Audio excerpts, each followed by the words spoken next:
शांति गीत पावन पुनीत पापों को मिटाने वाली, हरि दर्श कराने वाली, हरि दर्श कराने वाली, हरि दर्श कराने वाली।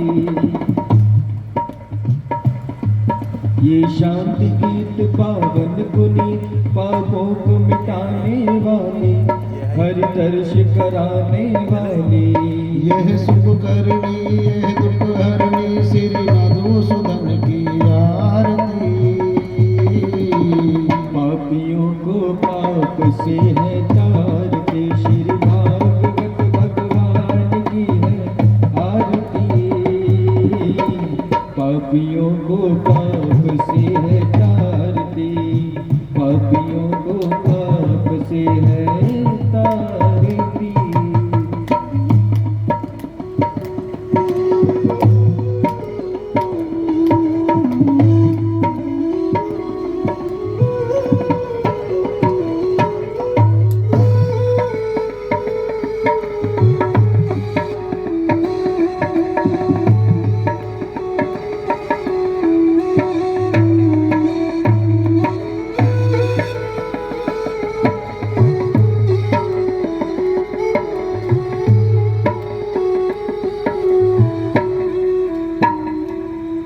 ये मधुर बोल सतपंथ बोल सन्मार्ग दिखाने वाली, हरि दर्श कराने वाली, हरि दर्श कराने वाली, हरि दर्श कराने वाली। श्री राम यही घनश्याम यही प्रभु महिमा की आरती।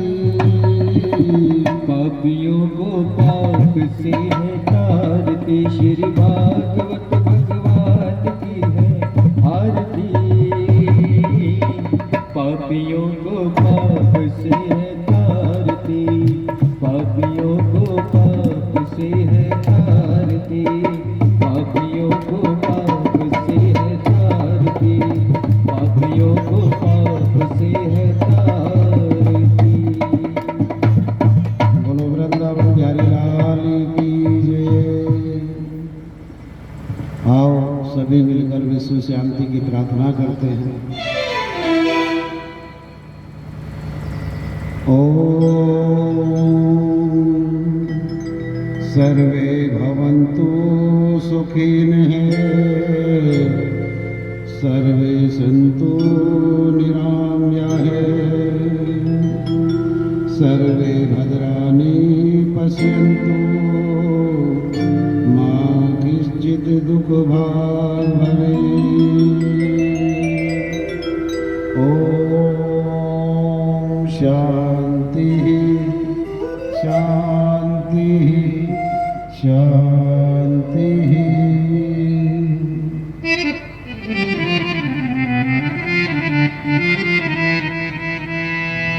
सुखी बसे संसार सब, दुखिया रहे न कोई, ये अभिलाषा हम सबकी भगवन पूरी होय, भगवन पूरी होय, भगवन पूरी होय।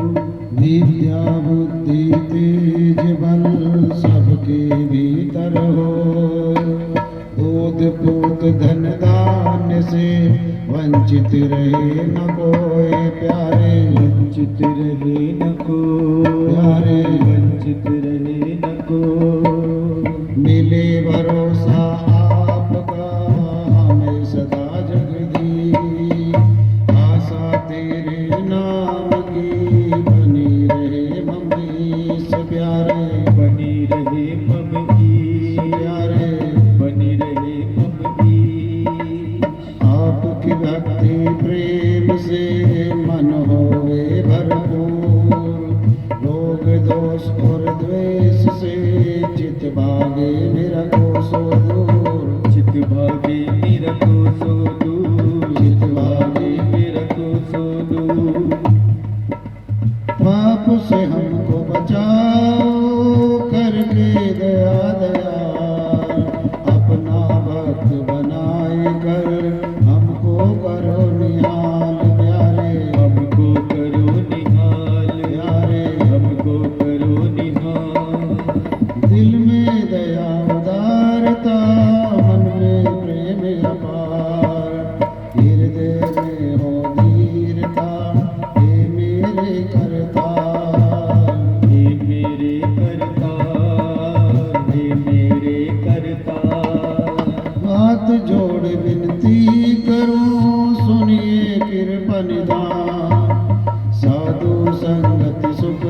कीजिए दया धर्म का दान प्यारे प्यारे दया धर्म का दान, प्यारे दया धर्म का दान, प्यारे दया धर्म का दान, प्यारे दया धर्म का दान, दया धर्म का दान प्यारे दया धर्म का दान दया धर्म का दान प्यारे, दया धर्म का दान। बोलो वृंदावन बिहारी लाल की जय। जय जय श्री राधे, जय जय श्री राधे, जय जय श्री राधे श्याम। आज भागवत जी का पंचम दिवस है और कल नारायण का अवतार हुआ श्री कृष्ण भगवान का, और आपने जन्म उत्सव भी बहुत अच्छे तरीके से और उत्तम तरीके से मनाया। गणपति बिहार वालों का हमारी ओर से धन्यवाद और शुक्रिया भी है कि आपने जो प्रेम दिखाया कल जन्म उत्सव में, सदा भगवान के लिए ऐसे ही प्रेम आपके हृदय में उमड़े। भगवान से यही कामना करते हैं कि हे प्रभु, ये लोग तो बहुत अच्छे हैं लेकिन इनके हृदय में जो भक्ति नृत्य करती है थोड़ी और प्रबल हो, मजबूत हो, ऐसी आपकी कृपा करें।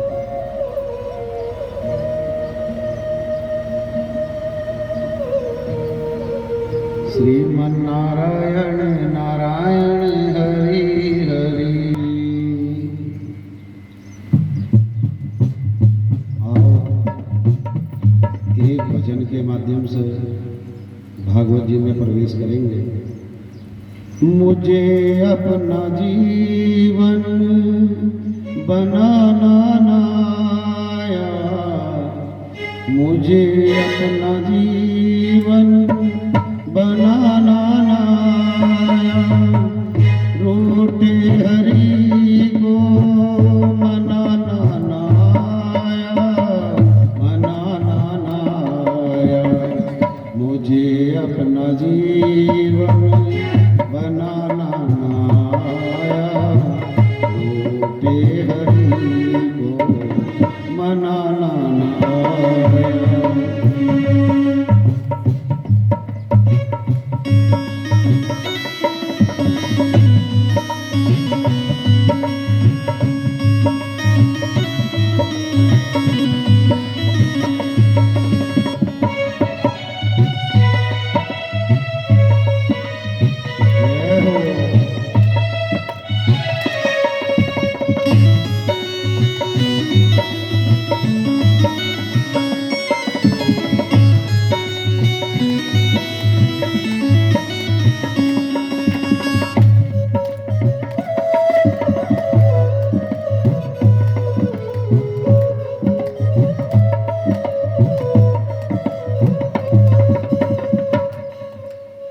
भटकती रही दुनिया वालों के दर पर, रही पाप धोती में सारी उमरिया, रही पाप धोती में सारी उमरिया, भटकती रही मैं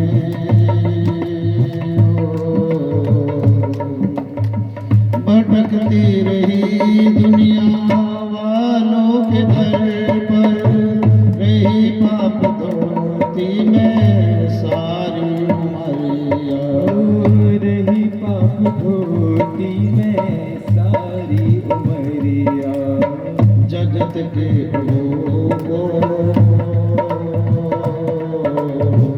जगत के प्रभु को रिझाना नाया, रिझाना नाया, रूठे हरि को मनाना नाया, मुझे अपना जीवन बनाना नाया, रूठे हरि को मनाना नाया, मुझे अपना जीवन बनाना नाया।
है सराय सभी को है जाना, यहाँ रहने वालों से दिल ना लगाना।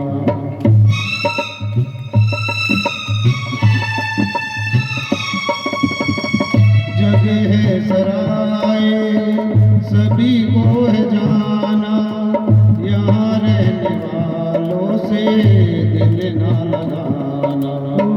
यहाँ रहने वालों से दिल न लगाना। प्रभु चरणों में प्रभु चरणों में मन लगाना ना आया, लगाना ना आया। रूठे हरि को रूठे हरि को मनाना ना आया, मनाना ना आया। मुझे अपना जीवन मुझे अपना जीवन बनाना ना आया, रूठे हरि को मनाना ना आया।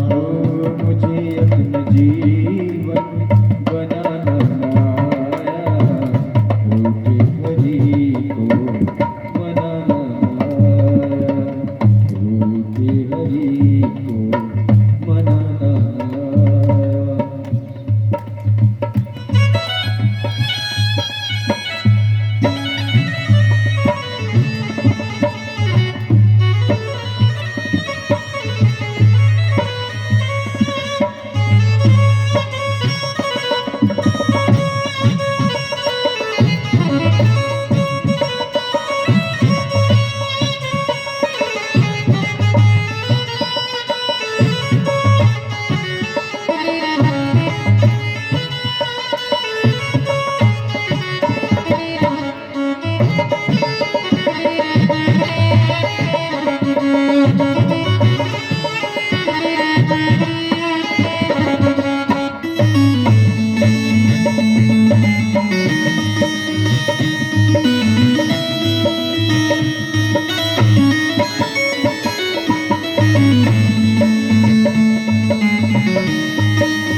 समझ ना सकी मैं हरि की ये माया, ओ समझ ना सकी मैं हरि की ये माया।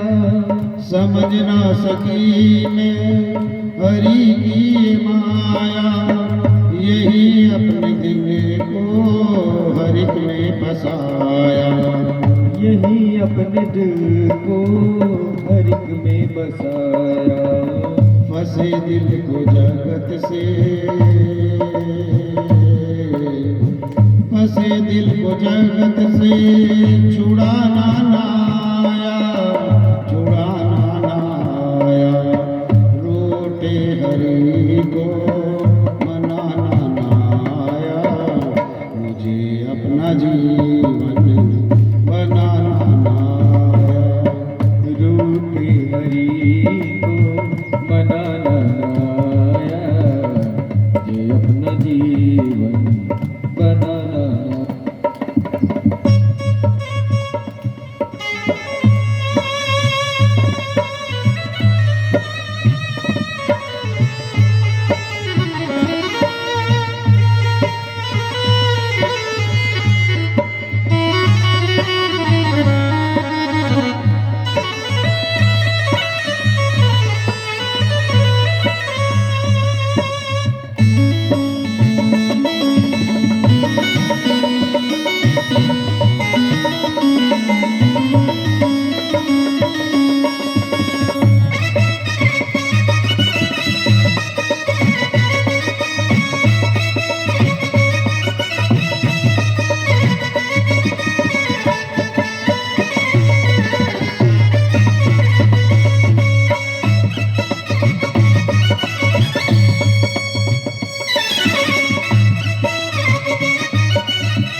मुझे अपना जीवन बनाना ना आया, रूठे हरि को मनाना ना आया। रूठे हरि को मनाना आया, रूठे हरि को मनाना आया, मनाना आया।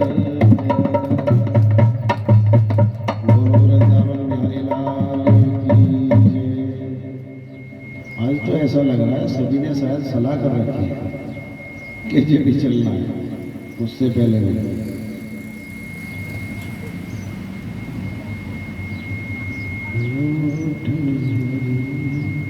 बोलो वृंदावन बिहारी लाल की जय। बोलो मोर मुकुट बंसी वाले जय जय श्री राधे। गोविंद हरे गोपाल हरे जय केशव माधव श्याम हरे। गोविंद हरे गोपाल हरे जय केशव माधव श्याम हरे। गोविंद हरे गोपाल हरे जय केशव माधव हरे। गोविंद हरे गोपाल हरे जय केशव माधव श्याम हरे। गोविंद हरे गोपाल हरे जय केशव माधव श्याम हरे। गोविंद गोविंद गोविंद गोपाला, गोविंद गोविंद गोविंद गोपाला। गोविंद गोविंद गोविंद गोपाला, गोविंद गोविंद गोविंद गोपाला।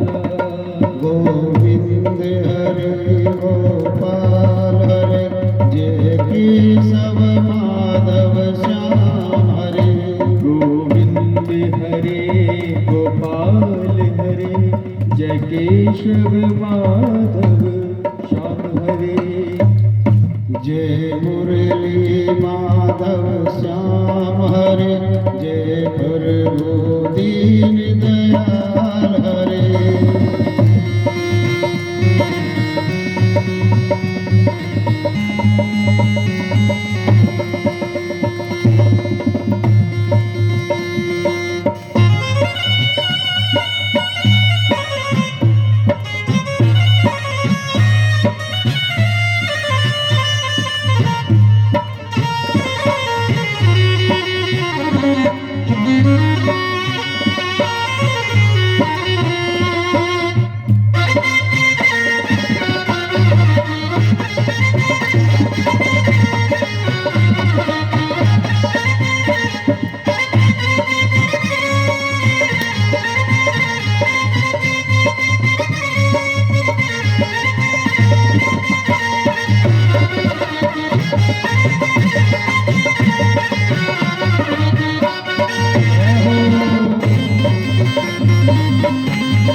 जय कृष्ण हरे गोविंद हरे जय जय गिरिधर गोपाल हरे जय कृष्ण हरे जय गिरिधर हरे जय मुरली माधव श्याम हरे।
घनश्याम हरे।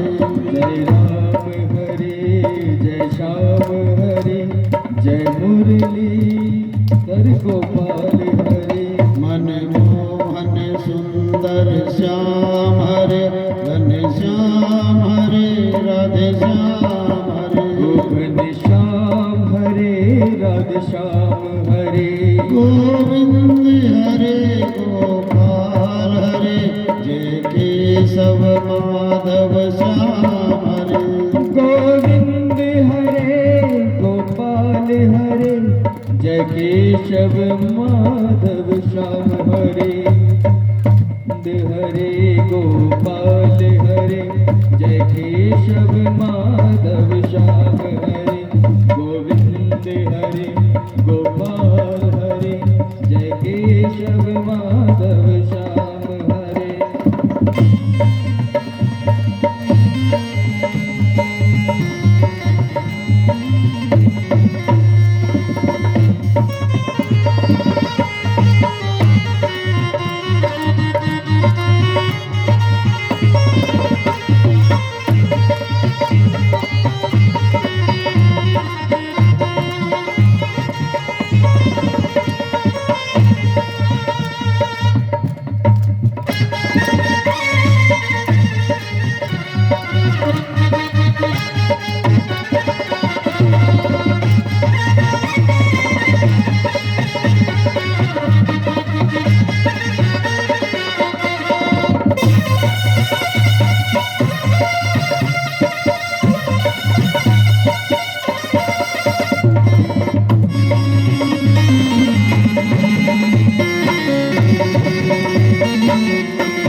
धनुधारी हरे जय राधा रमण हरे लाल हरे।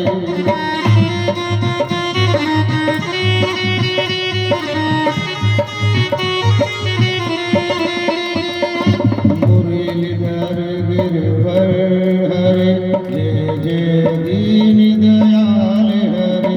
गोविंद हरे गोपाल हरे जय केशव माधव श्याम हरे।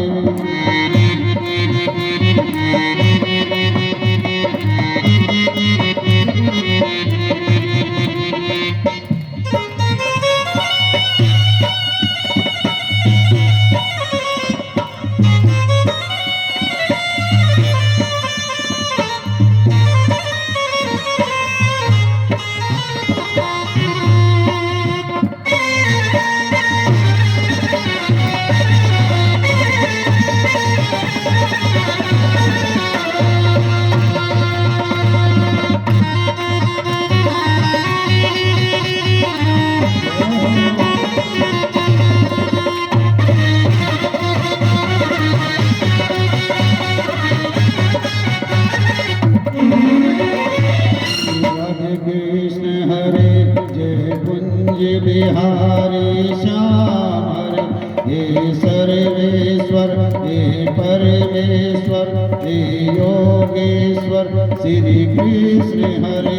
गोविंद हरे गोपाल हरे जय केशव माधव श्याम।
गोविंद हरे हरे राम हरे हरे कृष्णा कृष्णा कृष्णा हरे हरे हरे राम राम राम हरे हरे कृष्णा कृष्णा कृष्णा हरे हरे हरे राम राम राम हरे हरे हरे कृष्णा कृष्णा कृष्णा हरे हरे हरे राम राम राम हरे हरे हरे कृष्णा कृष्णा कृष्णा हरे हरे हरे राम राम राम हरे हरे हरे कृष्णा कृष्णा हरे हरे हरे राम राम राम हरे कृष्णा कृष्णा हरे हरे हरे राम राम राम हरे हरे श्री कृष्ण गोविंद हरे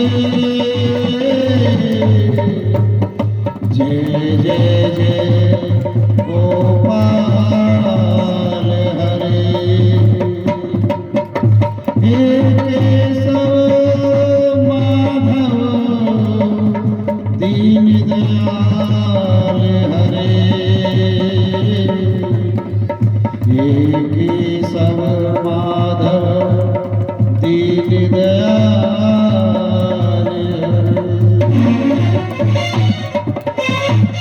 कृष्ण हरे जय राम हरे राधे सीता श्याम हरे बोलो वृंदावन बिहारी लाल की जय।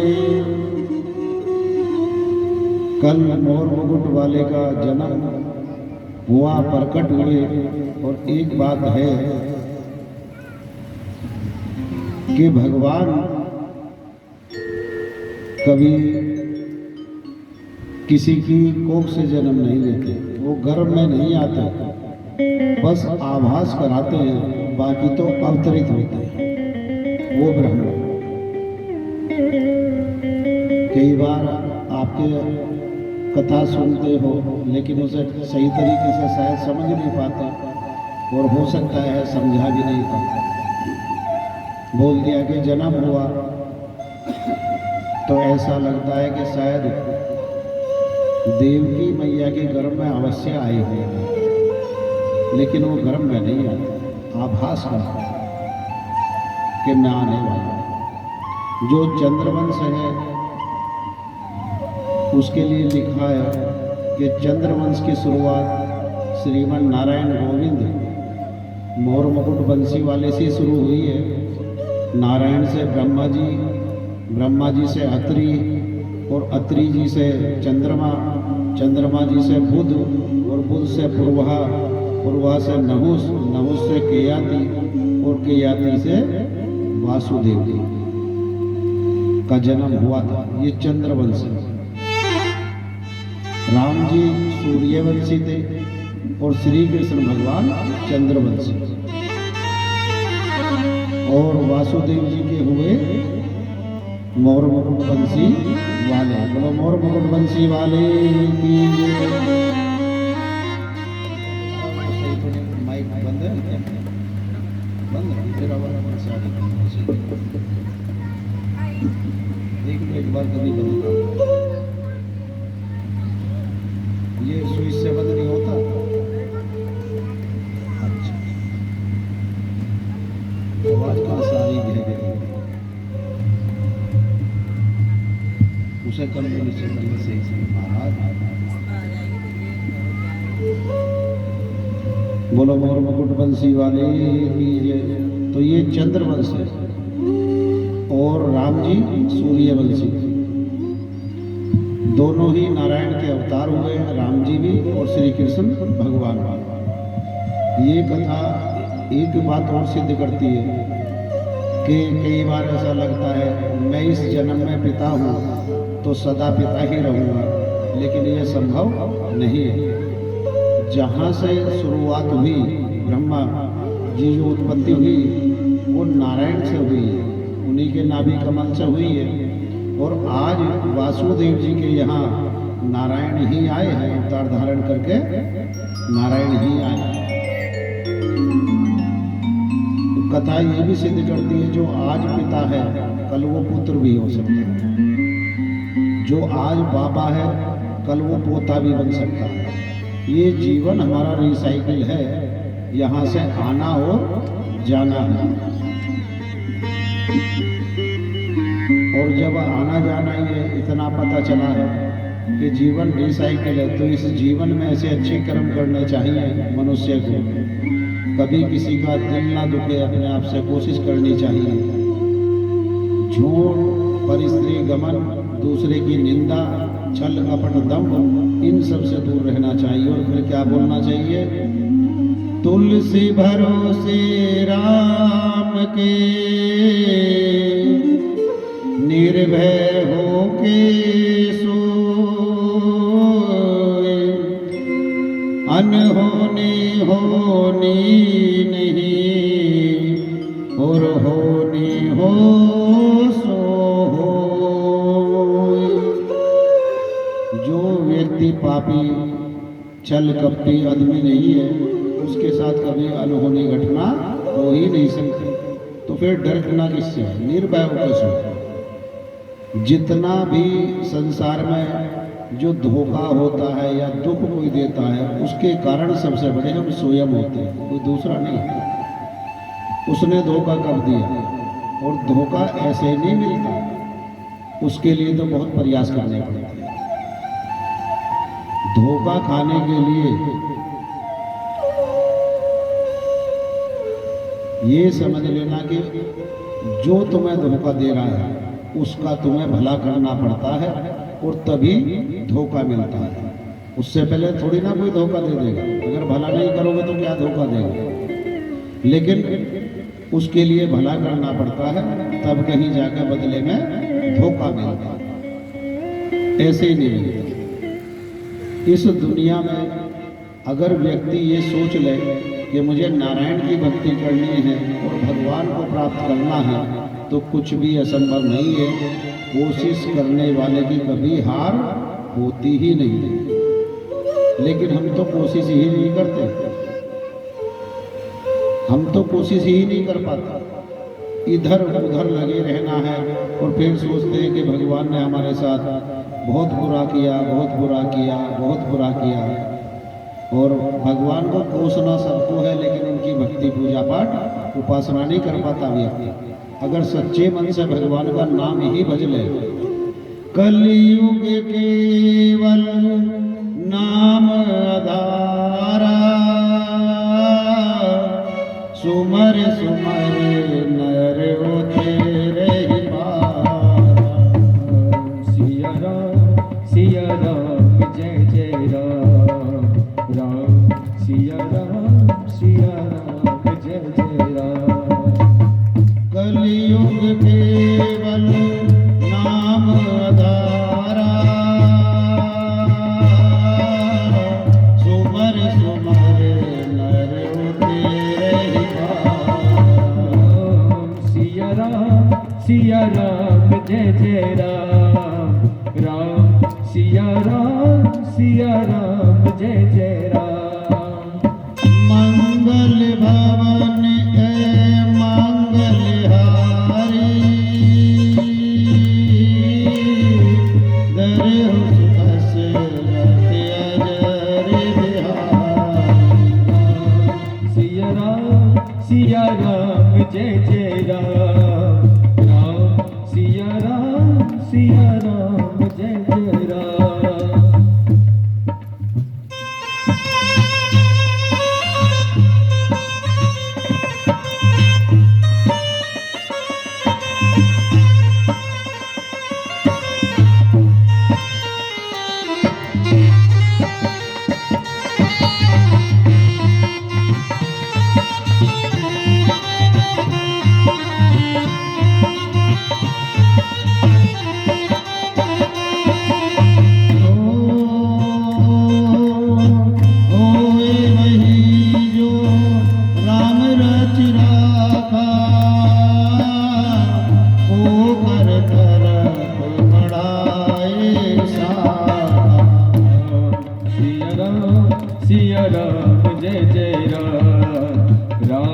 सिया राम जय जय राम।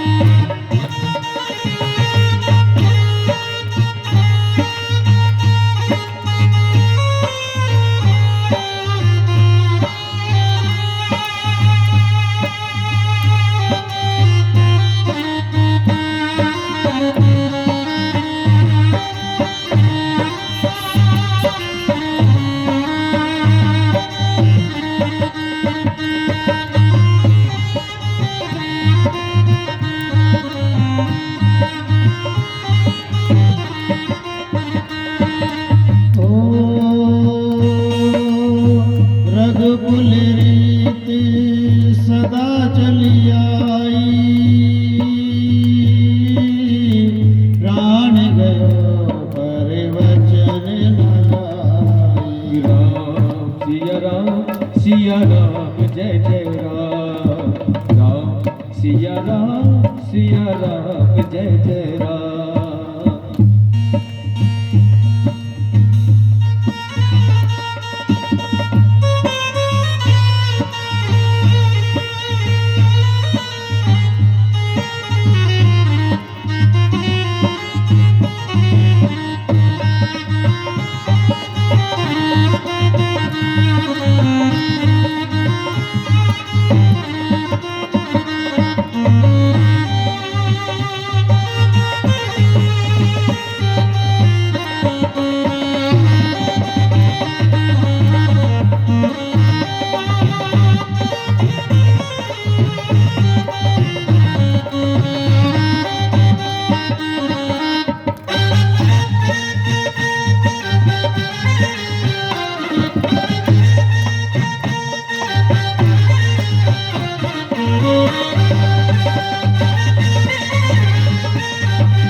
जय जय श्री राधे, जय जय श्री राधे, जय जय श्री राधे श्याम।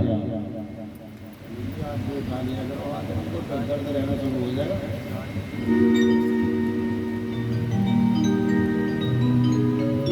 तो ये तो समझ में आया होगा कि धोखा उठाने के लिए बहुत मेहनत करनी पड़ती है, किसी का भला करना पड़ता है तभी तो धोखा मिलेगा। लेकिन तुम उस धोखे पे कभी मत जाना। तुम्हें दुनिया लाख धोखा दे, जब धोखा मिले तभी मुस्कुराना। वहाँ गोविंद मैं एक ढूंढ कर गया था, लेकिन आपने कृपा की और समय से ही मुझे चेता दिया कि मैं आपको भूल गया था और इस संसार में मन लगा लिया था। ये मेरी भूल थी, मैं समझ नहीं पाया कि इस संसार में तो जिधर भी जाऊंगा धोखा ही मिलना है, कुछ और तो है ही नहीं। आप ही सच्चे मालिक। संसार का सबसे बड़ा दुख गरीबी होता है, और जो व्यक्ति गरीब होता है वो बुद्धिमान होने के बाद भी मृत्यु लोक का सबसे बड़ा बेवकूफ कहलाया जाता है। जबकि उसके अंदर दिमाग है, बुद्धि है, सब कुछ भगवान ने दिया है, लेकिन आज अगर गरीब है तो उसी कारण लोग उसे सबसे बड़ा बेवकूफ समझते हैं। ये सबसे बड़ा दुख है मृत्यु लोक का, गरीब होना। बच्चा पढ़ लिख के काबिल बन सकता है, हो सकता है, और गरीब के बच्चे ही आपने देखा होगा जो इस चीज़ को नहीं मानता, उसके अंदर हीन भावना नहीं आती। तो ज़्यादातर बच्चे जो IPS हैं वो गरीब घर से और मीडियम क्लास से हैं, मध्यम वर्ग से है, कोई अपर से नहीं है। बड़े घराने से तो बहुत कम मिलेंगे, सब लो क्लास मध्यम वर्ग यही से हैं वो बच्चे IPS। पर कारण कि उनके माता पिता अपने बच्चों से बोलते हैं, बेटा जो तुम्हें कभी कोई ये बोल रहा हो कि तुम गरीब हो, गरीब के बच्चे हो, तो ये कह दिया करो कि मेरे पिता दिल के बहुत रईस हैं, तुम्हें दिखाई नहीं देता है। अरे तुम गरीब हो, हम तो बहुत रईस हैं।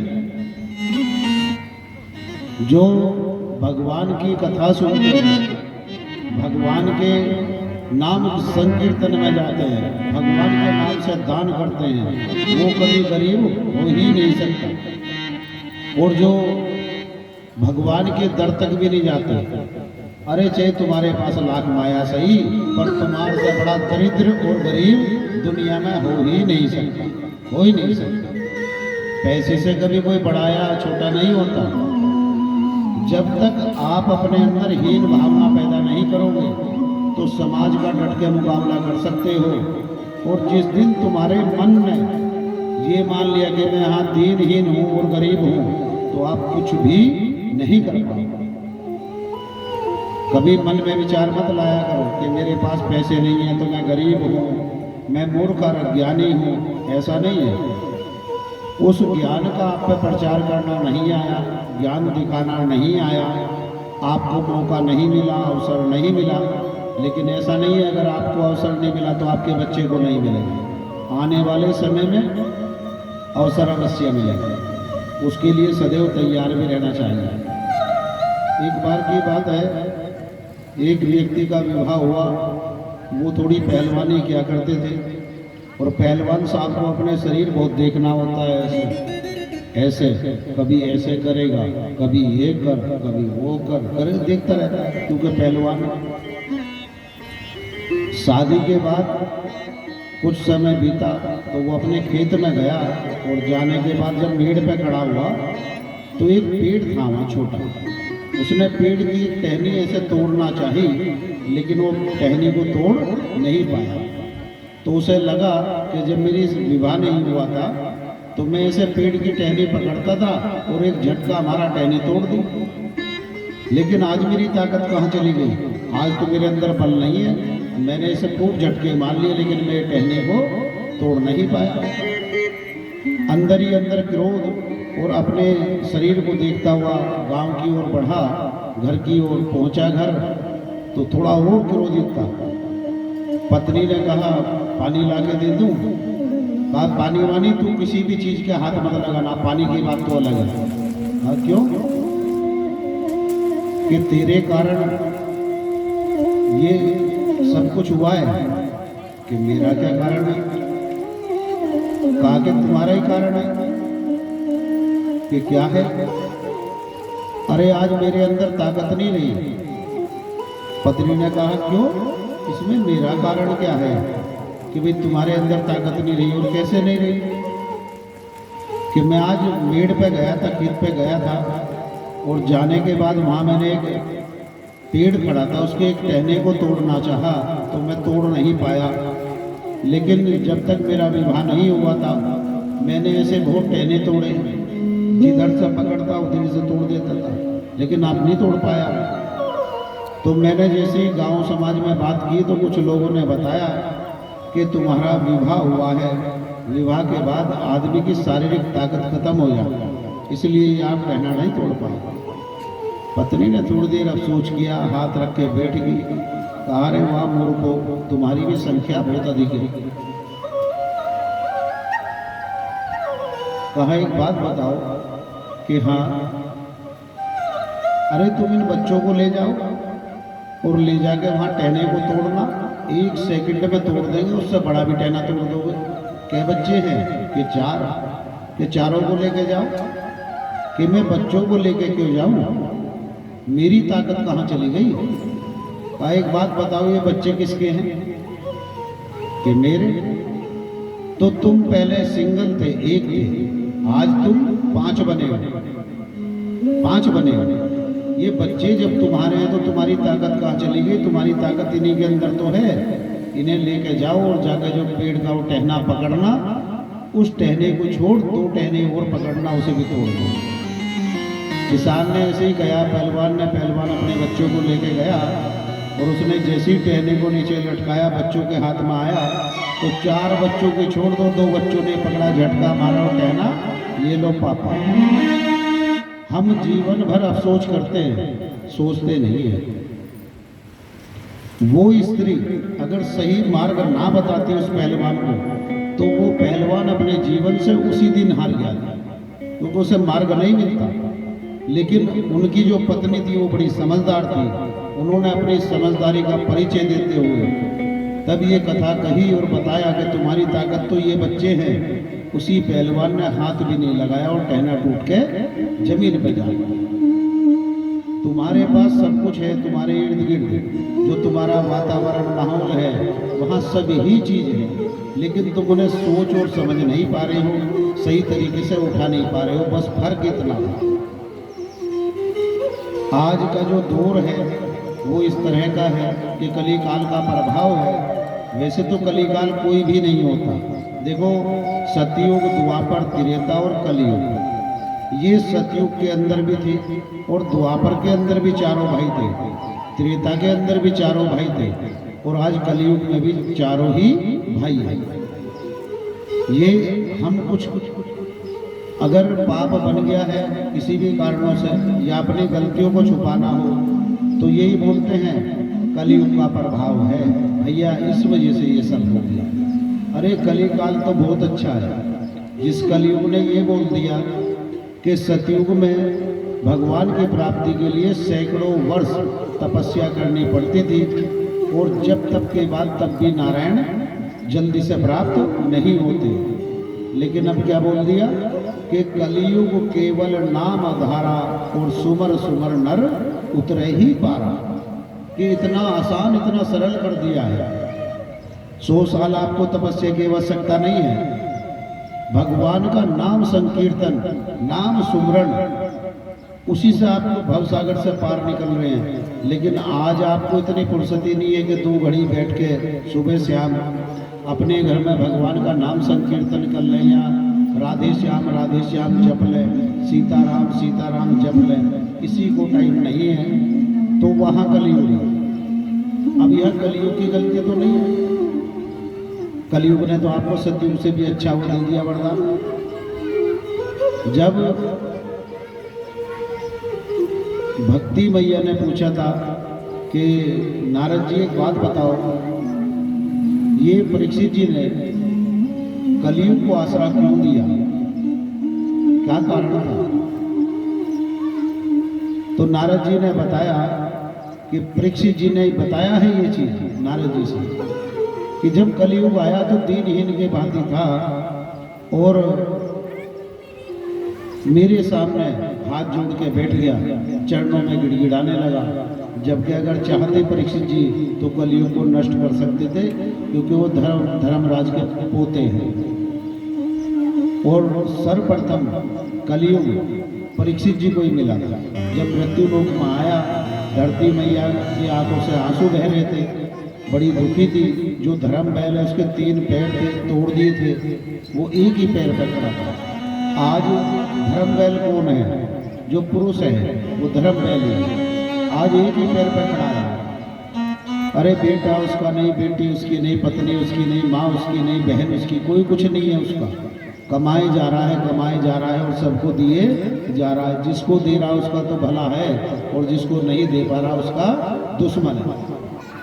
माता की ना सुने तो पत्नी का दुश्मन, पत्नी की ना सुने तो माता का दुश्मन, बहन की ना सुने तो दुश्मन, किसी भाई की ना सुने तो दुश्मन, अपने बच्चों की ना सुने तो दुश्मन। वो धर्म था जिसके 3 पैर टूट गए थे और एक ही पैर पे खड़ा था।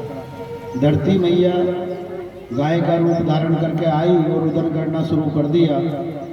तो जैसे ही परीक्षित जी के पास गई, पहले तो नारायण के पास गई, कहा ब्रह्मा जी मेरे ऊपर इतना भार पड़ा है, इतना कष्ट है कि मैं सह नहीं पा रही हूँ, मुझे इससे मुक्ति दिलाओ, निजात दिलाओ। ब्रह्मा जी ने कहा कि आपको यहाँ आने की क्या आवश्यकता थी, परीक्षित जी के पास ही चले जाते, वही बोल दिया। कहा मुझे नहीं पता, मुझे इससे मुक्ति दिलाओ। और बड़ी गिड़गिड़ाई।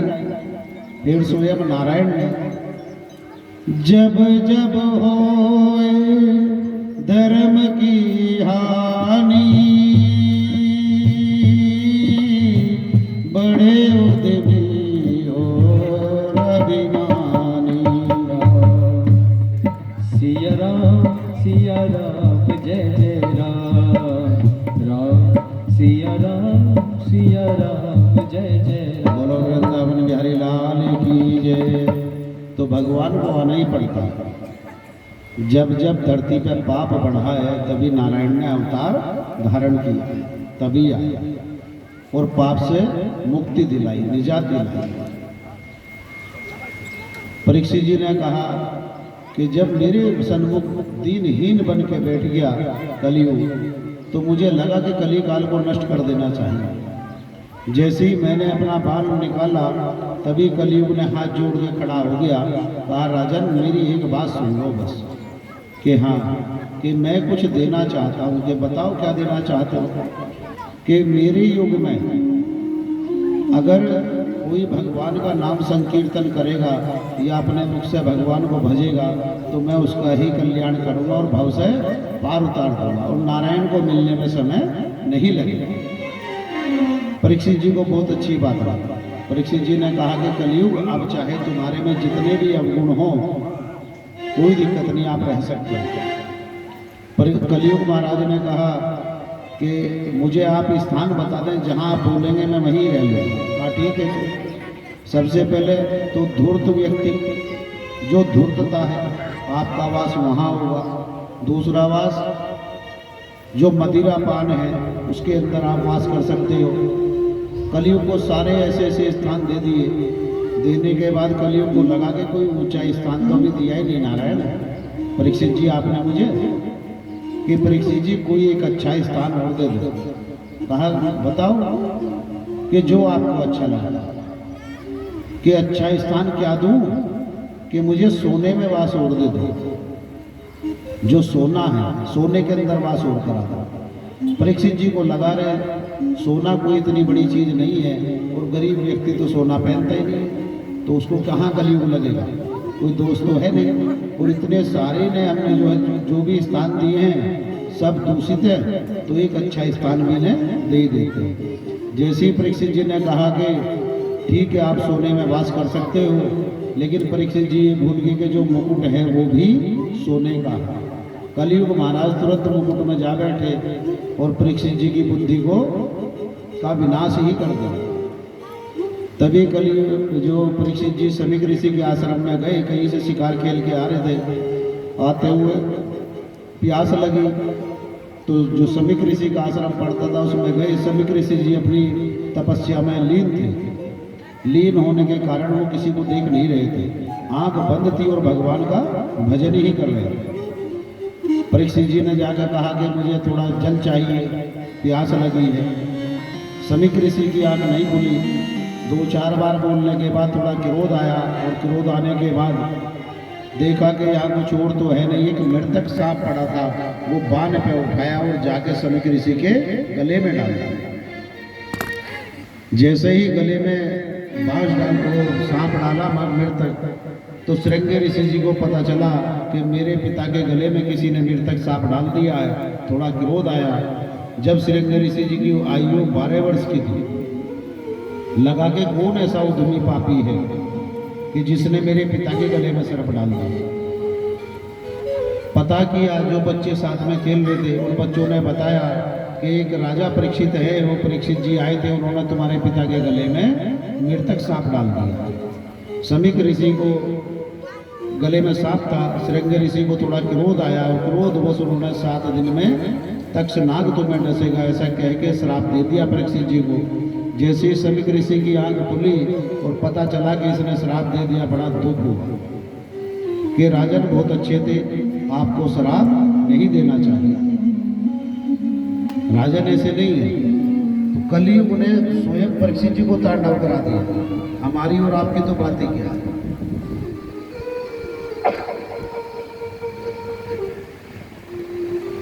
लेकिन ये है कहाँ? ये धूर्तता में है। धूर्त व्यक्ति के पास बहुत जल्दी मिलेगा, अहंकारी उद्यमी वहां मिलता है। और जो भगवान भरोसे रहते हैं वो तो सीधा बोलता है, राम भरोसे होए के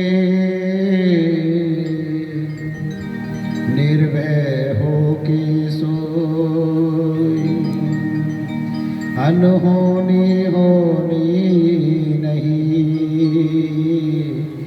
और होनी हो सो होए। कि मुझे परवाह क्या है, अरे मैं गलत नहीं हूं तो मेरे साथ अनहोनी नहीं भगवान होने देंगे, और मैं गलत हूं तो कोई रोक नहीं सकता, फिर होनी होनी। तो चिंता किसकी करूं? जन्म मरण के मध्य जीवन कर्म प्रधान, उज्ज्वल जिसका कर्म है जीवन वही महान।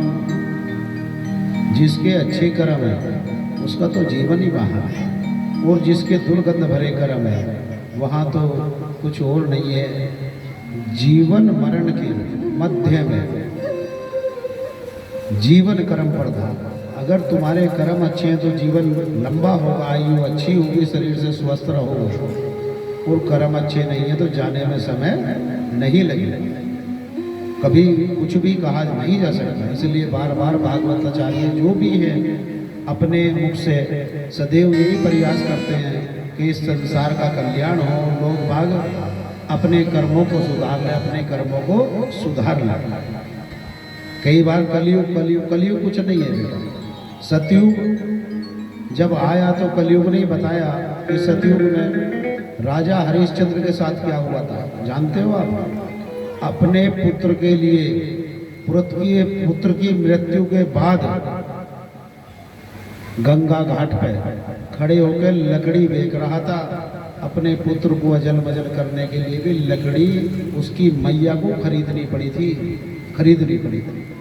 तो क्या आप सतयुग कह सकते हो? अगर ऐसा सतयुग है तो इतना घोर अनर्थ कैसे हुआ? क्यों हुआ? कारण क्या है?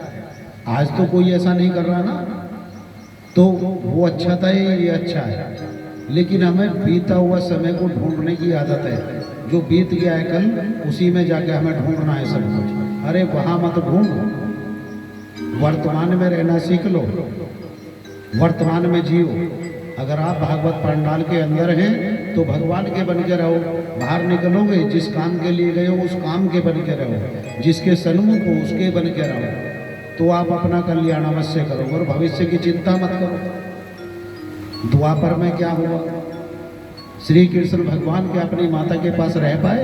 जिसने जन्म दिया वहाँ नहीं रहे, जिसने पालन किया वहाँ नहीं रहे, भागम भाग रहे और सारे दुखों के पहाड़ टूट पड़े।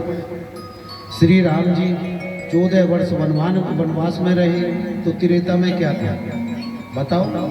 वो युग अच्छा है, ये युग अच्छा है। लेकिन हम कायरों की तरह बोलते हैं कि कलयुग कलयुग कलयुग। अभी किसी साधु के सामने भी बात अगर आप करोगे और साधु भ्रष्ट है तो वो यही कहेगा, अरे ये तो महाराज जी ऐसे बोल रहे हैं, कलयुग का प्रभाव है। अगर सब पे ही कलयुग का प्रभाव है तो फिर सतयुगी जीव तू क्यों बन के घूम रहा है? हम अगर राम राम राधे राधे श्याम कर रहे हैं तो हम तो सतयुग में जी रहे हैं, त्रेता और द्वापर त्रेता में जी रहे हैं हम, कलयुग में थोड़ी ना जी रहे हैं। यह कलयुग हमारे से चिपक गया कि नहीं तुम इस युग में जन्मे हो तो मैं प्रभाव अवश्य डालूंगा। ये स्वयं तुम्हारा मन है, जिस मन ने स्वीकार कर लिया है कि कलयुग में सब कुछ उल्टा पुल्टा ही होता है, तो आज आप उल्टा पुल्टा कर रहे हो।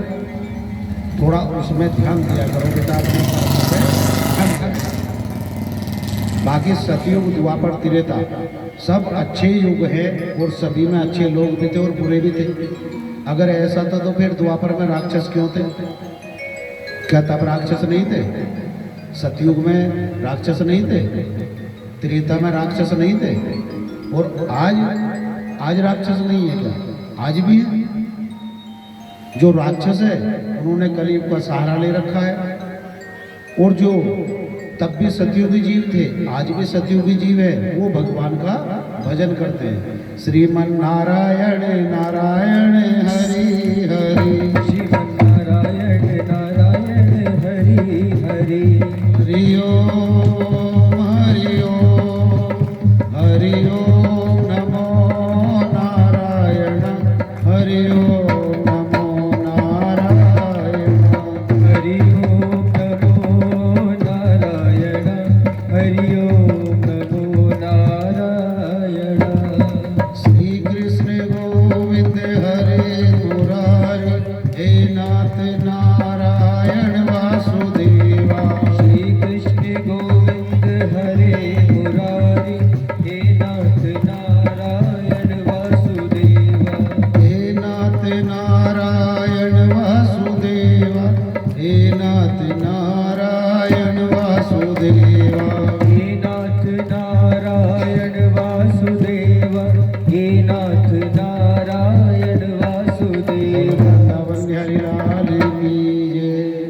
कल आपने श्री कृष्ण भगवान का बहुत अच्छे से जन्म उत्सव मनाया। आप सबको प्रेम भरा नमस्कार और धन्यवाद। बहुत अच्छे लोग हो बेटा। आपने जो उत्साह दिखाया, जो प्रेम दिखाया, वो सभी जगह नहीं मिलता। बहुत अच्छी। कल थोड़ी कथा छूट गई थी क्योंकि हमें ये लगा कि समय कम था, तो कम होने की वजह से हमने सोचा कल बोलते हैं। जब योग माया गई थी तो योग माया यशोदा जी के गर्भ में पधारी और रुक्मणी के गर्भ से बलराम जी हुए, और जो देवकी थी उनके गर्भ से श्री कृष्ण भगवान हुए। जब वापस लौट के आए वासुदेव जी कन्हैया जी को आपने देखा होगा टोकरे में रख के, जब नंद गांव की ओर गए तो वहाँ से बदल के लेके आए। जब योग माया को लाए कमरे में, जब जैसी झील में आते रहे तो सारे जो गेट खुले थे पहले, उसके बाद गेट बंद होते चले आए, और जैसे ही कमरे के अंदर पहुँचे कारागार में, वहाँ जाने के बाद वही वासुदेव जी को भेड़िया और देवकी मैया को भी भेड़िया लगी थी। सब कुछ वही था। कंस महाराज को और जो कंस के पहरेदार थे उन सबकी निंद्रा खुली। उसे खुलने के बाद कंस के यहाँ पता गया कि वहाँ 8वां बच्चा जन्मा है। कंस आए, कंस ने जैसे ही देखा कि पुत्री है तो कहा कि ये मेरे यहाँ मुझे दो, क्योंकि कंस को तो ये बताया गया था पहले जब बलराम जी थे कि इनका गर्भपात हो गया है, देवकी मैया का 7वां बच्चा नहीं जन्मा, जबकि वो बच्चा रुक्मणी के हुआ। श्री कृष्ण गोविंद हरे मुरारी, हे नाथ नारायण वासुदेवा, श्री कृष्ण गोविंद हरे मुरारी, हे नाथ नारायण। वो बच्चा रोहिणी के गर्भ में था। बलराम जी रोहिणी के जन्म लिया और जैसे ही योग माया को कंस ने उठाया और पैर पकड़े, पटकने के लिए चला, तभी योग माया हाथ से छूटी और आकाश में गई, जाके बोल दिया कि हे मूर्ख कंस, तेरे मारने वाला मृत्यु लोक में जन्म ले चुका। तो कंस ने कहा, जब देख लिया कि देवी का रूप है, योग माया ही शेरों वाली है, भद्रकाली है, काली कपालिनी, सब योग माया है, श्री कृष्ण भगवान की बहन है। तब देख लिया कि ये तो माता है। कहा माता मैं हाथ जोड़ के विनती करता हूँ, बस एक बात बता दो। कहा क्या? कि मेरे मारने वाले ने जन्म कहाँ लिया है? तो माता योग माया ने कहा कि रे मूर्ख, पहले तो तू एक बात बता, क्या तू जीवन भर के लिए अमर होकर आया है? तुझे सदैव अमर रहना है, कभी तेरी मृत्यु नहीं होगी। अरे मूर्ख, एक ना एक दिन जो मृत्यु लोक में आया सभी को जाना है, लेकिन तू ऐसा मूर्ख और उद्यमी प्राणी है कि इतने पाप तूने किए हैं और फिर बोल रही हूँ कि तेरे मारने वाला जन्म ले चुका है। कहा कहाँ है? बस ये और बता दो कि ब्रज में है, ब्रज में है, लेकिन गांव नहीं बताया कि गोकुल में है, वहाँ नहीं बताया। बस ये बोल दिया कि ब्रज में जन्म ले चुका है। बोलो मोर मुकुट बंसी वाली की जय।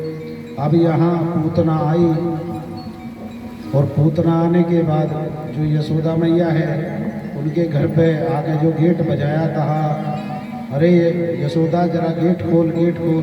कि कौन हो? कि मैं हूँ तेरी बहन। कि मेरी बहन कौन है? मेरी तो कोई बहन नहीं है। कहा मैं तुम्हारी बहन ही हूँ, एक बार गेट तो खोल। कहा कौन सी बहन? कि मैं तुम्हारे मामा है ना, मामा के साले, उनके साले और उनके भी साले, उनकी लड़की हूँ। ये इतनी लंबी रिश्तेदारी मैं नहीं मानती, क्योंकि जिस घर में 2 शिशु हों, बच्चे हों, और 70-80 साल की आयु में जाके जिसके बच्चा जन्मा हो, वो उस बच्चे के लिए सब कुछ पूरी दुनिया छोड़ने को तैयार रहते हैं, और वही सबसे अधिक प्यारा लगता है। कहा मेरे बच्चे के पास कोई ना आ जा जिसको मैं नहीं जानती, पता नहीं कौन है, मेरे बच्चे के साथ कोई दुर्घटना ना घट जाए। लेकिन उस समय पूतना ने बड़ा सुंदर रूप बनाया था, बहुत अच्छी स्त्री बनी। भगवान ने मृत्यु लोक में 2 के ही मुख नहीं देखे, एक तो पूतना का और एक सुपनका का, कभी मुख नहीं देखा नारायण ने। जब राम जी ने नाक काटी थी तो सुपनका को देखा नहीं था। बोलो वृंदावन बिहारी लाल की जय। और ऐसे ही जब पूतना का वध हुआ तो श्री कृष्ण भगवान ने पूतना का मुख देखा नहीं था, क्योंकि उसने अपना भेष बदल रखा था। और आज बोलना नहीं चाहिए वैसे, पर जब कथा है तो बेटा बोलना भी पड़ेगा।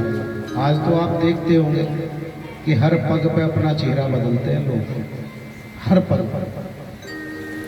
भेड़ की खाल में भेड़िए घुसे बैठे, पता ही नहीं चलता, पता ही नहीं चलता। और जो असली नेचुरल ब्यूटी है, जो नेचुरल चेहरा है, वही आपका काम आता है। बाकी तो ये सब कुछ टेंट पेंट रखा रह जाता, कुछ नहीं, सब ही। और सुंदरता अगर देखनी है तो अपने कर्म अच्छे कर लो। जिसके कर्म अच्छे हैं वो महान सुंदर है, और जो चेहरे मोहरे को सुंदर बना रहा है वो सुंदर नहीं है। सुंदरता कर्मों से है, जिसके कर्म अच्छे हैं वो सुंदर है। ऐसे ही मेरे श्याम सुंदर है, सांवले हैं, सलोने हैं। अगर वैसे देखोगे तो क्या कहोगे? काला कलूटा, यही बोलोगे ना, ये काला कलूटा है। लेकिन बड़ा सुंदर है, उससे उजियारा इस जीवन में कोई हो ही नहीं सकता।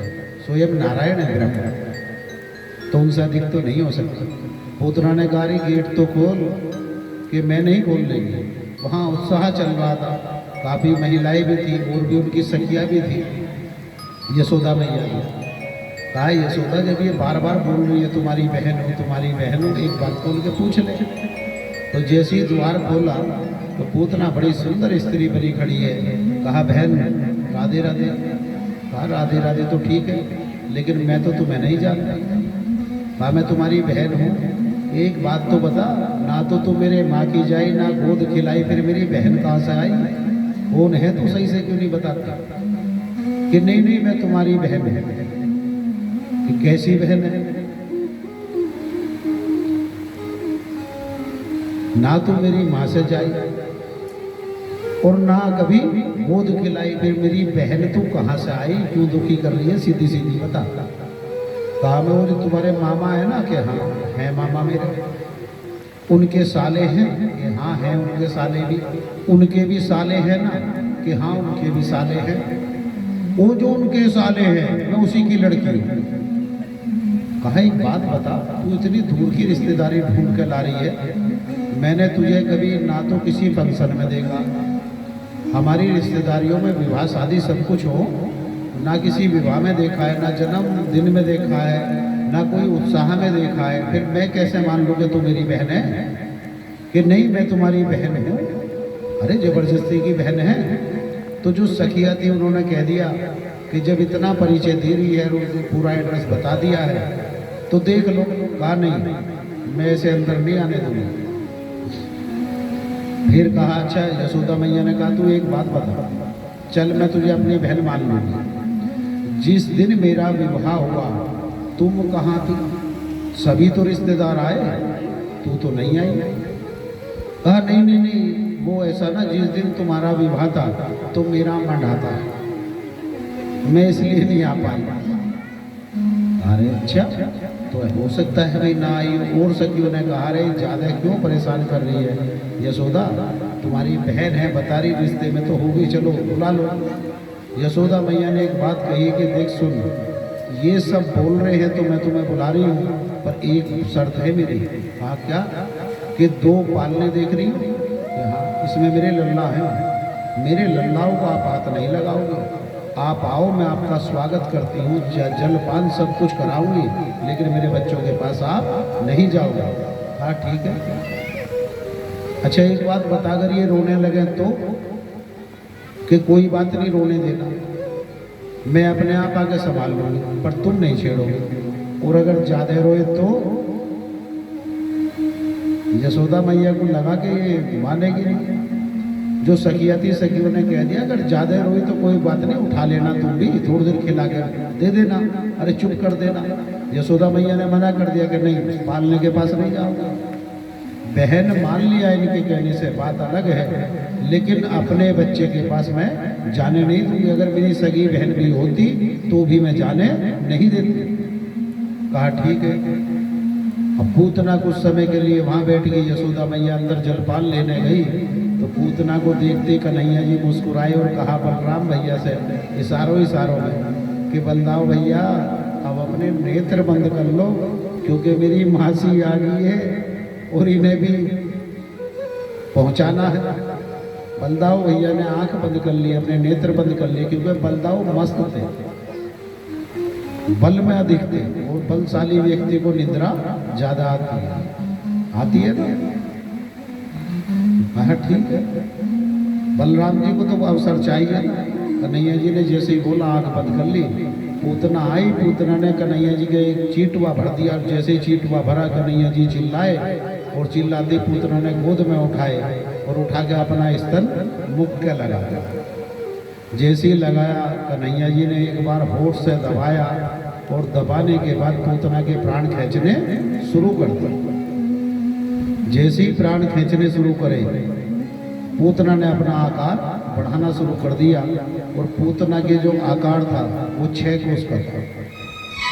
18 किलोमीटर की पूतना था, जो शरीर था 18 किलोमीटर का था। जैसे ही आकार बढ़ाया और यशोदा मैया अंदर से दौड़ के आई, यशोदा को लगा अरे हमारे घर में तो यहाँ पहले पिलर नहीं थे, ये 2 पिलर से कैसे खड़े? थम, वो पूतना के पैर थे और कन्हैया जी गोद में थे। और जैसे जैसे आकार बढ़ाती गई, जब पूतना ने पूरा आकार बढ़ा लिया, नारायण ने तभी एक घूंट जोर से लगाई और स्तनों के द्वारा ही प्राण खींच लिए। जैसे प्राण खींचे, पूरा शरीर पूतना का धड़ाम से जमीन पर आकर पड़ा, और श्री कृष्ण भगवान उनके पेट पे बैठ के खेल गए।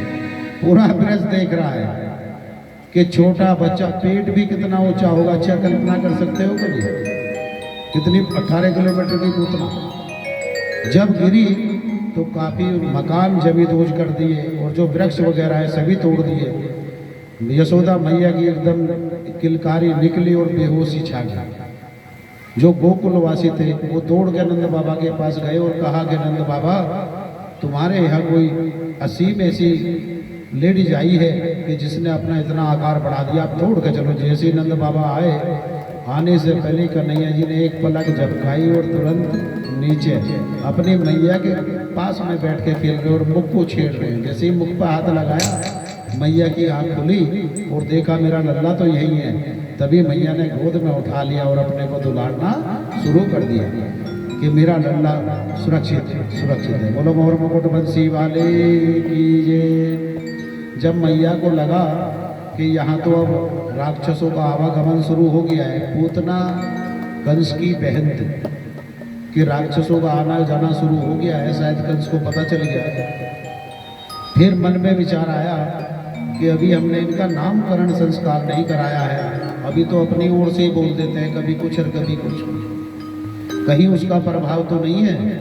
चलो गुरुदेव को बुला लेते हैं, गुरुदेव से इनका नामकरण संस्कार कराते हैं, तब शायद लगता है कि राक्षसों से पीछा छूट जाएगा। और जो इनकी कुंडली में होगा तो गुरुदेव बताएंगे, जब अवश्य बताएंगे। तभी जो कुलगुरु गर्गाचार्य जी थे वो घूमते हुए उधर से निकले जा रहे थे, और जैसे ही देखा यशोदा मैया ने दंडवत प्रणाम किया, नंद बाबा गए दंडवत प्रणाम किया, कहा गुरुदेव आप यही की इंतजार थी, हम तो आपके पास आने वाले थे, आपके आश्रम में 2 बच्चे जन्मे हैं कि हाँ मुझे पता है, उनका नामकरण संस्कार कराना था कि नामकरण संस्कार तो मैं कर दूंगा लेकिन यहाँ नहीं कर पाऊंगा। हाँ क्यों? कि अगर मैंने नामकरण संस्कार यहाँ कर दिया तो ये कंस को पता चल जाएगा कि उसके मारने वाला तुम्हारे घर में ही जन्मा है, क्योंकि मैं कुल गुरु हूँ, यादवों का गुरु हूँ। और जब मैं यादवों का गुरु हूँ और जिसका मैं नामकरण संस्कार करूँगा, कंस भयभीत है, कंस को जैसे ही पता चलेगा कि मैंने आपके दोनों बच्चों का नामकरण संस्कार किया है तो वो इन बच्चों को मारने के लिए दौड़ेगा। मैं ऐसे नहीं करूँगा। कि तो कैसे करोगे गुरुदेव? कि कोई ऐसा स्थान देखो जहाँ कोई आता जाता ना हो, वहाँ बैठ के मैं तब इनका नामकरण संस्कार करूँगा। नंद बाबा ने कहा कि ऐसा तो जो रंगशाला है वही कोई आता जाता नहीं, आप रंगशाला चलो। कहा ठीक है। गुरुदेव वहाँ गए, गर्गाचार्य जी बैठ गए, लेकिन जो रोहिणी थी वो बड़ी चतुर थी। थोड़ी स्त्रियाँ होती भी है एडवांस बुद्धि की, पुरुषों से ज़्यादा दिमाग होता है स्त्रियों में। रोहिणी ने कह दिया एक बात सुनो, तुम्हारे गुरुजी हैं? कि हाँ, मैं तो मानती नहीं। पहली बात तो ये है तुम्हारे ही होंगे गुरुजी। कहा अच्छा, अरे बहुत पहुँचे हुए गुरुजी है। यशोदा मैया ने कहा बहुत पहुँचे हुए कि होंगे, तुम्हारे लिए पहुँचे हुए, मेरे लिए नहीं है। मैं तो पहुँचे हुए तब मानूंगी जब आजमा लूंगी। यशोदा मैया ने कहा कि कभी किसी साधु की परीक्षा नहीं लेनी चाहिए, आजमाना नहीं चाहिए। पता नहीं चलता साधु कि कितना जब तप किया है, वो किस तरह का है, तो ज़्यादा छेड़ना नहीं चाहिए। लेकिन रोहिणी मैया को तो चैन नहीं थे। रोहिणी मैया ने कहा ठीक है, मैं तो मानती नहीं है, मैं तो परीक्षा लूँगी, अगर परीक्षा में पास हो गए तो मैं मान लूँगी यहाँ पहुँचे हुए हैं, लेकिन अगर पास नहीं हुए तो मानूंगी। यशोदा मैया ने कहा अच्छा एक बात बता, फिर कैसे मानेगी? वो वजह बता कि भाई ऐसे मान जाऊंगा। कहा मेरे बच्चे को तुम अपनी गोद में लो और तुम्हारे बच्चे को मैं लेती। अगर तुम्हारे गुरुदेव ने बता दिया कौन सा किसका बच्चा है तो मैं तुम्हारे गुरुदेव को बहुत पहुंचा हुआ सिद्ध पुरुष मान लूंगी, लेकिन अगर नहीं बता पाए तो मैं उन्हें संत नहीं मानूंगी। यशोदा मैया ने काफ़ी समझाने का प्रयास किया, लेकिन रोहिणी नहीं मानी। यशोदा मैया ने कहा चलो ठीक है, पर एक बात सुन कि हाँ, पहले गुरुदेव के पास तुम जाओगे। तो यहाँ भी रोहिणी मैया का देख लो दिमाग कितना तेज था। रोहिणी मैया ने कहा अच्छा एक बात बताओ, बड़ी कौन सी है? तुम बड़ी हो या मैं? कि मैं बड़ी हूँ। तो बड़े का फर्ज क्या है? पहले आप जाओगी, आपका मान सम्मान है। मैं छोटी हूँ, मैं बाद में जाऊँगा। अब यहाँ परीक्षा भी लेनी है, लेकिन दौरानी जिठानी हो तो अब भी ऐसी करती है कि मुसीबत है तो जिठानी आ गया हो जाओ, और माल मिलना तो दौरानी आ गया हो जाओ। होता है नहीं होता? ऐसे ही करते हैं। कहा आप चलोगी आगे? कहा ठीक है चलो। अब नंद बाबा और यशोदा मैया, रोहिणी मैया आगे बढ़े हैं, और जाने के बाद बच्चों को लेके बैठ गई। जैसे ही यशोदा मैया बैठी, कहा गुरुदेव मेरे बच्चे का नामकरण संस्कार कर दो, लेकिन बच्चा बदला हुआ है। तभी गुरुदेव ने कहा कि तुम्हारे बच्चे का? कि हाँ आगे नहीं बोलो, बस ये कहा आयम रोहिणी पुत्रो रमयन सोहे दो गुणो आख्या सचेरामिति बलाधिक्य बलम वेदो। अब ये बोलने के बाद भैया को झटका सा लगा कि मेरी गोद में तो रोहिणी का ही बच्चा है और गुरुदेव क्या बोल रहे हैं। आयम रोहिणी पुत्रो रमयन सोहे दो गुणो आख्या सचेरामिति बलाधिक्य बलम वेदो। कि यशोदा की गोद में जो लल्ला है वो रोहिणी का पुत्र है और इनका नाम रोहिणी है। रोहिणी का पुत्र है और इनका नाम रोहिणी है।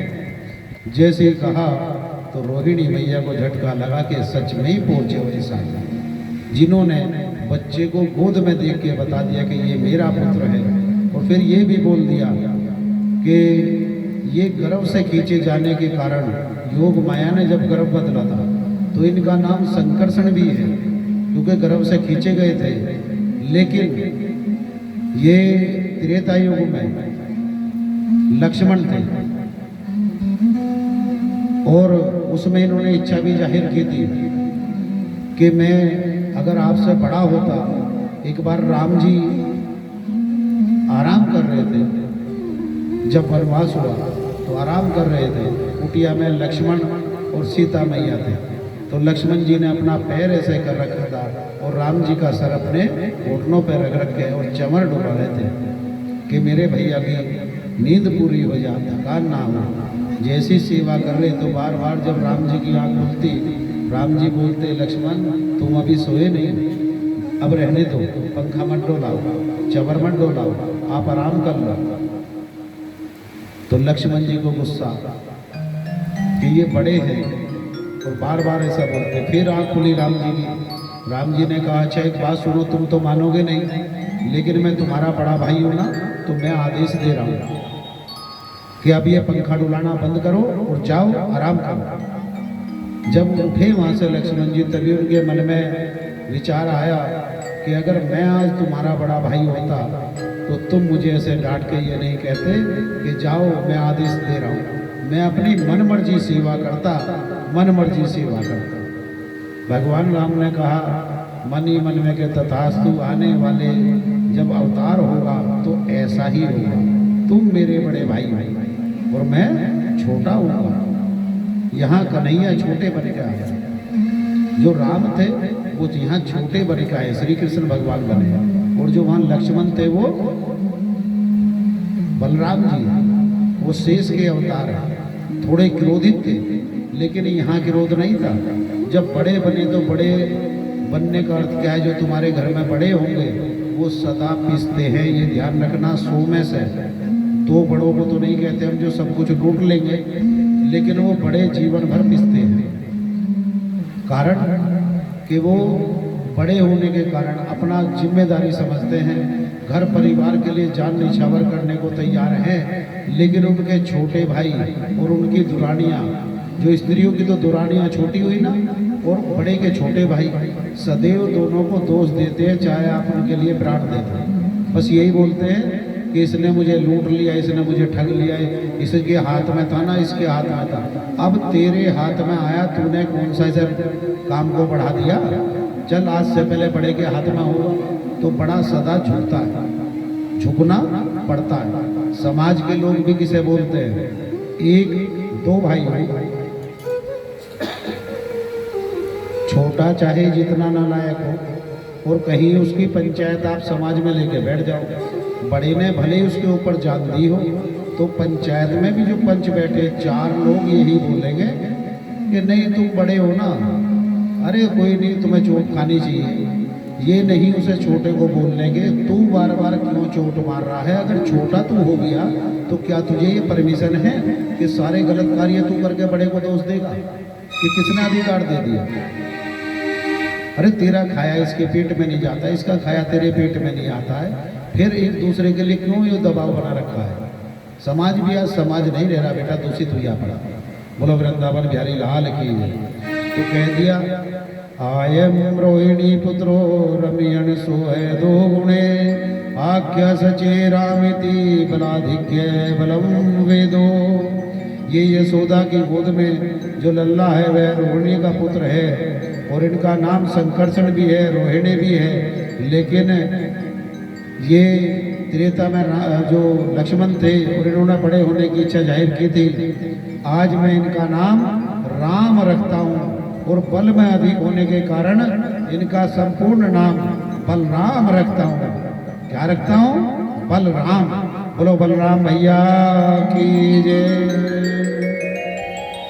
और अब मैया ने कहा कि रोहिणी अब मेरे लल्ला को तो आगे लिया। कहा लो दीदी। तभी कहा यशोदा मैया ने कि गुरुदेव मेरे लल्ला का नामकरण संस्कार भी कर दो।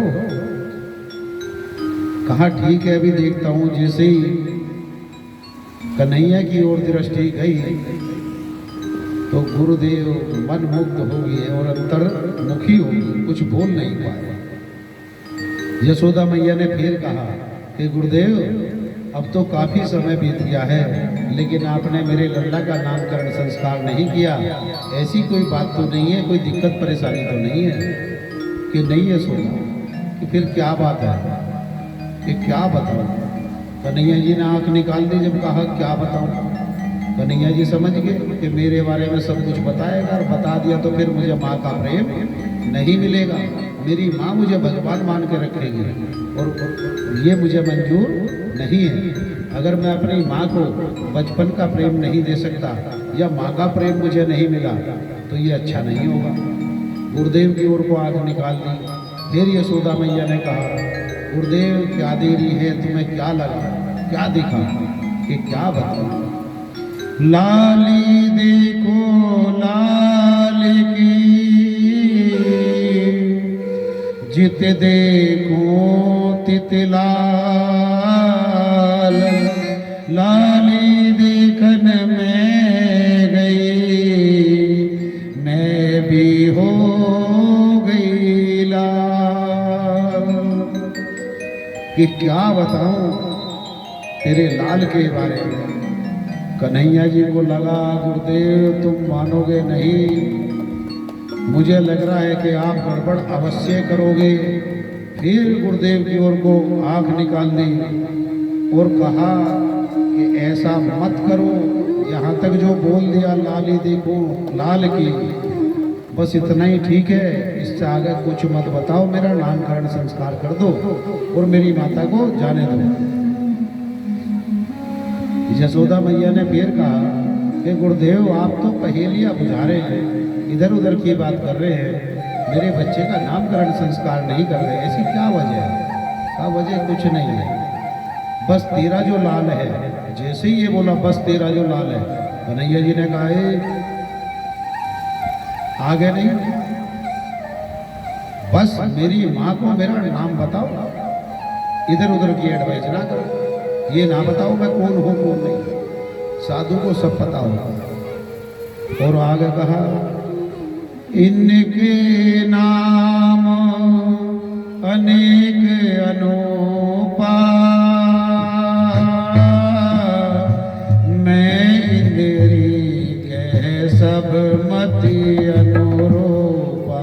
श्याम राधे श्याम राधे राधे राधे श्याम, श्याम राधे श्याम राधे राधे राधे श्याम। इनके नाम अनेक अनूपा, मैं तेरी कह सब मति अनुरूपा। राधे श्याम राधे राधे राधे श्याम, श्याम राधे श्याम राधे राधे राधे श्याम। वृंदावन बिहारी लाल की जय। कन्हैया जी को जब लगा बाबा तो बाज नहीं आ रहा है, बाबा कुछ ना कुछ गड़बड़ अवश्य करेगा, तो गुरुदेव ने कहा कि इनके के नाम है, हर युग में इनका अवतार होता है। और अनेकों इनके नाम हैं। तभी कन्हैया जी ने आंख निकाली और इशारों में कह दिया कि बाबा मेरी बात ध्यान से सुन,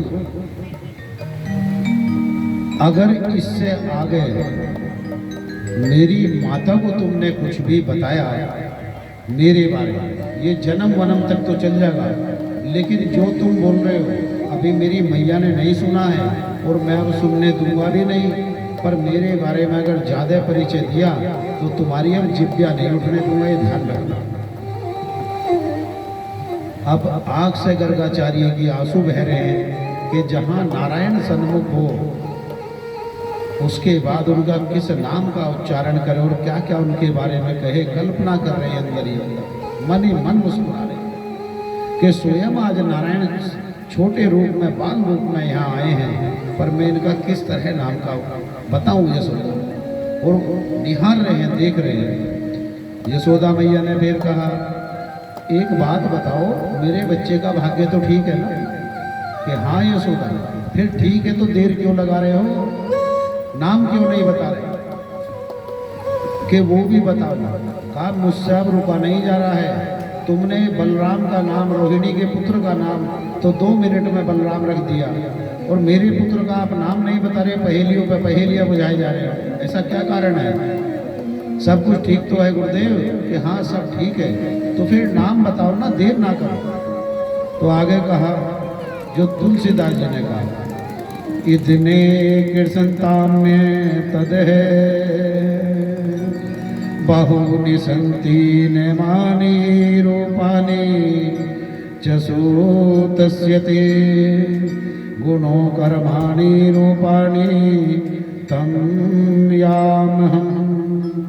वेदनोदम है कि इनके नाम जो है मैं इनका नाम कृष्ण रखता हूँ, क्योंकि ये वेदों के लिखने वाले हैं और इतिहास को बनाने वाले हैं, तो मैं इनका नाम कृष्ण रखता हूँ।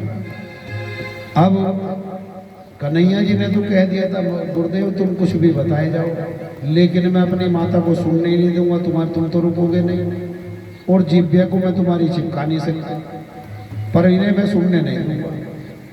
अब माता ने जैसे ही नाम सुना कृष्ण, मैया ने सलवट डाल ली माता में। गुरुदेव ये क्या नाम हुआ, मेरी उम्र देख रहे हो कितनी है? कि हाँ 80 साल का है। तो बुढ़ापे में मेरे से नाम लिया जा रहा है कृष्ण कृष्ण, मेरी जीभ इसमें दांतों में अलग जाएगी। कृष्ण नाम ऐसे नहीं लिया जाता, कोई सरल सा नाम बताओ। कि सरल सा क्या बताऊं? तब लखाए का नैया की और वो कहा नटखट, जो नाम बताया वो भी मैया को सही से सुनने नहीं दिया, और सुन भी लिया तो मानने नहीं दिया। बोलो मोर मुकुट बंसी वाले की जय। तब कहा कि इनका नाम तुम लल्ला भी पुकार सकती हो, और जितने मृत्यु लोक के नाम हैं सभी इनके नाम हैं। कान्हा कह सकती हो, कानूड़ा कह सकती हो, किसी भी नाम से आप इन्हें पुकार सकती हो। माखन चोर कह सकती हो। मैया को एकदम गुस्सा आया। मैया ने कहा एक बात बताओ, ये 2 दिन का लल्ला है, नामकरण संस्कार इसका अब हुआ है, और माखन चोर, इसने माखन चुरा लिया किसी का जो पहले तुमने नाम रख दिया माखन चोर। ये तो गुरुदेव आपकी बात ठीक नहीं है। कन्हैया जी मुस्कुराए, कहा गुरुदेव देख लिया, बहुत नामकरण संस्कार करने आए थे, अब जो तुम बोलोगे ये उल्टा ही जवाब देंगी। तभी कहा गर्गाचार्य जी ने कि यशोदा तेरा पुत्र बड़ा अनमोल है, ये वो अनमोल हीरा है जिसकी कल्पना आप नहीं कर सकते। इनके अनेकों नाम हैं, जिस नाम से भी इन्हें पुकार दोगे ये तभी दौड़े चले आए। ये कथा ये भी सिद्ध करती है कि भगवान को आप चाहे जिस नाम से पुकार लो, भगवान स्वयं दौड़े चले आते हैं, क्योंकि नारायण एक है और नाम अनेक है। नारायण शक्ति एक है और रूप अनेक है, भिन्न भिन्न है। जिस भी नाम से आप भगवान की सेवा करोगे, जिस नाम से पुकारोगे, नारायण तभी दौड़े चले आए। श्री कृष्ण गोविंद हरे मुरारी, हे नाथ नारायण वासुदेवा। कृष्ण गोविंद हरे मुरारी, हे नाथ नारायण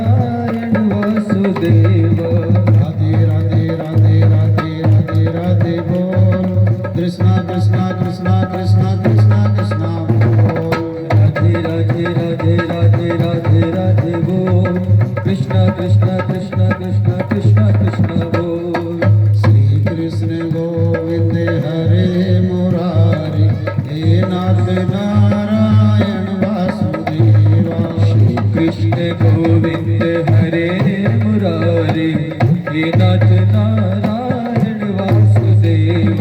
राधे राधे राधे राधे कृष्णा कृष्णा बोल। राधे राधे राधे राधे कृष्णा कृष्णा बोल। श्री कृष्ण गोविंद हरे मुरारी हे नाथ नारायण वासुदेवा। श्री कृष्ण गोविंद हरे मुरारे हे नाथ नारायण वासुदेव। हे नाथ नारायण वासुदेवा। हे नाथ नारायण वासुदेवा। हे नाथ नारायण वासुदेव। हे नाथ नारायण वासुदेव। श्री कृष्ण गोविंद हरे मुरारी हे नाथ नारायण वासुदेव। बोलो वृंदावन बिहारी लाल की जय। जब श्री कृष्ण भगवान ने अवतार धारण किया था तब सभी देवी देवता समस्त मृत्यु लोक में ही विराजमान थे और गोकुल में सभी ने अवतार धारण किया था। जैसे कि पार्वती मैया, भोलेनाथ सभी ने अवतार लिया था। भोलेनाथ आप पहुँचे हैं अब कन्हैया के द्वार और मन में इच्छा है कि मैं नारायण के दर्शन करूं। यहाँ तो चतुर्भुज रूप में है और आकार तो भगवान का कोई होता नहीं, परम ब्रह्म है। ये बचपन में कैसे लगते हैं, बड़े नटखट लगते हुए। तो भोलेनाथ पधार चुके हैं। ओम नमः शिवाय। हरि ओम नमः शिवाय। हरि ओम नमः शिवाय। बोलो मोर मुकुट बंसी वाले की जय। श्रीमन नारायण नारायण हरि हरि। श्रीमन नारायण नारायण हरि हरि। हरि ओम हरि ओम हरि ओम नमो नारायण। हरि ओम नमो नारायण। हरि ओम नमो नारायण। हरि ओम नमो नारायण। श्री कृष्ण गोविंद हरे मुरारे हे नाथ नारायण वासुदेवा। श्री कृष्ण गोविंद हरे मुरारी हे नाथ नारायण वासुदेव। श्री कृष्ण गोविंद हरे मुरारे हे नाथ नारायण वासुदेवा। श्री कृष्ण गोविंद हरे मुरारी हे नाथ नारायण वासुदेव। बोलो वृंदावन बिहारी लाल की जय। और जाके यशोदा मैया के द्वार पे अलग जगह दी, कहा अलक निरंजन। अब मैया अंदर काम कर रही है, कौन अलग जगा रहा, किसकी अलग जग रही है, जगाए जाए। फिर बोल दिया कि अलक निरंजन। मैया बाहर आई। मैया ने सोचा कि कोई भिक्षुक आया है, शायद भिक्षा मांग रहा होगा। तो वो थोड़ा आटा वाटा लेके आई। कहा अरे बाबा ये लो आटा।